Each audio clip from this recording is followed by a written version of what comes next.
3 महीने से कागजों में चल रहे हैं नए बिजली दफ्तर। दरअसल जयपुर साउथ के सांगनेर क्षेत्र में बिजली सेवाओं के सुधार की धीमी रफ्तार।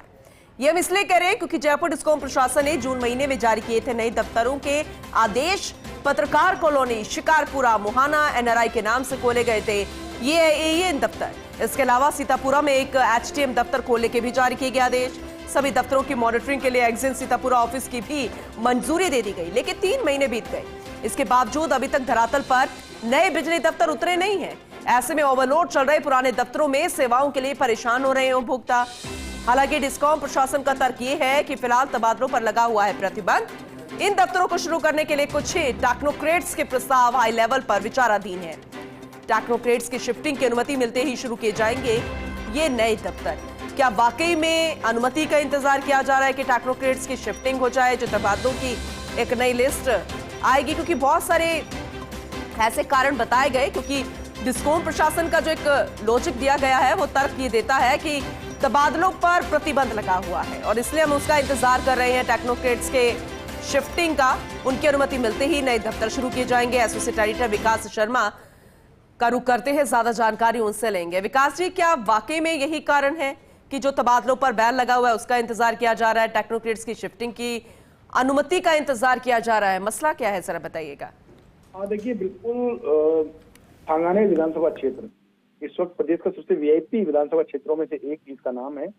खुद मुख्यमंत्री जो भजनलाल शर्मा है वो खुद इस विधानसभा क्षेत्र से आते हैं। और वहां पर बिजली सेवाओं को लेकर के जिस तरह की दिक्कतें सामने आई थी पिछले दिनों, जब भीषण गर्मी के अंदर वहां पर उपभोक्ताओं की भयंकर शिकायतें थी, उसको देखते हुए हाई लेवल पर दखल दिया गया। उसके बाद में एकाएक वहां पर जो बिजली के दफ्तर है, मौजूदा बिजली के दफ्तर है, चाहे वो सांगानेर है, चाहे वो प्रतापनगर है, चाहे वो मानसरोवर है और चाहे वो जगतपुरा है, ये तमाम बिजली दफ्तर है जिनमें की बिजली उपभोक्ताओं का ओवरलोड बहुत ज्यादा हो गया था।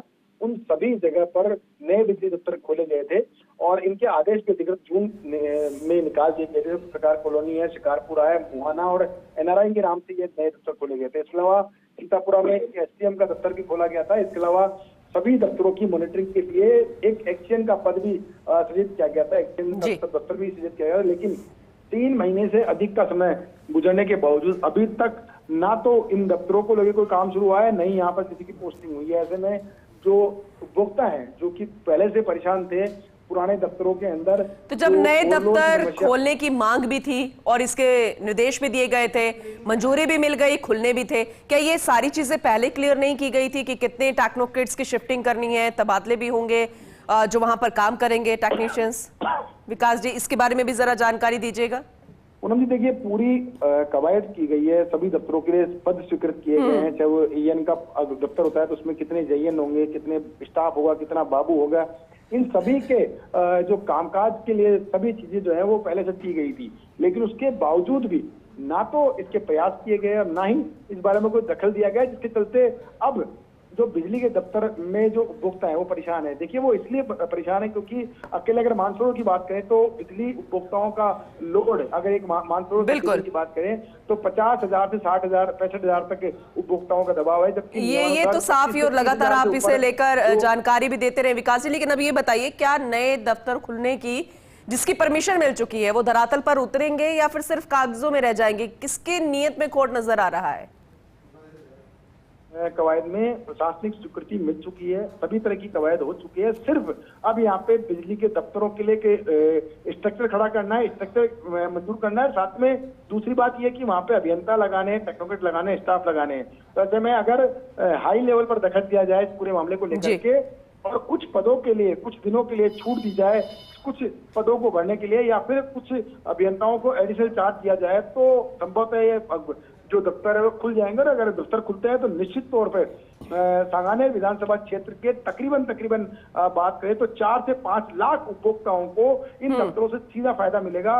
निर्बाध बिजली आपूर्ति की जो उनकी डिमांड है वो पूरी हो पाएगी, क्योंकि जब तक नए दफ्तर नहीं खुलेंगे तब तक की निर्बाध बिजली आपूर्ति का सपना जो है वो कहीं पूरा नहीं हो सकता। क्योंकि एक अभियंता के अंदर में अगर 50,000 से अधिक उपभोक्ता होगा तो वो अपनी सेवाएं किस तरह दे पाएगा, ये सभी के लिए विचार। चलिए, जिस समाधान का आपने जिक्र किया है विकास जी, उम्मीद करेंगे कि ये फिलहाल अधिकारी भी देखते सुनते नजर आए और उनको भी इस बात का आलम हो कि किस तरह से दफ्तर खोले जाएंगे, जिससे परमिशन फिलहाल मिल चुकी है। बहुत शुक्रिया विकास जी इस जानकारी के लिए।